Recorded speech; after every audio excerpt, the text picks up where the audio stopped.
प्रणाम भोजपुरी श्रोता, स्वागत है आप लोगों को पीएस न्यूज में। दोस्तों तो कैसे हैं दोस्तों, आई होप आप सभी ठीक ही होंगे। दोस्तों तो बता दो दोस्तों, गाने के सीजन शुरू होने वाले हैं दोस्तों, और आप लोगों के बीच में धमाका पे धमाका देखने को मिलेगा दोस्तों। और इस बार नवरात्रि में कुछ स्पेशल देखने को मिलेगा दोस्तों। तो बता दो दोस्तों, 5 स्टार पवन सिंह जी का आज कोलकाता में स्टेज शो है दोस्तों, जो कि आज 2 सितंबर है।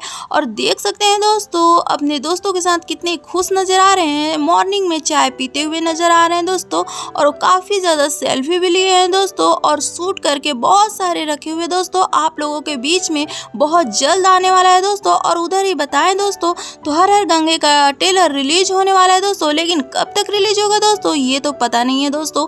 ये तो कोलकाता के स्टेज शो के बाद ही पता चलेगा दोस्तों। तो दोस्तों आप लोग भी बने रहें, हर अपडेट मिलेगा मेरे चैनल से दोस्तों। तो कैसा लगा दोस्तों आप लोगों को मेरा रिपोर्ट कमेंट करके बताएं दोस्तों, और कैसा लगा 5 स्टार पवन सिंह का पिक जरूर बताएं दोस्तों।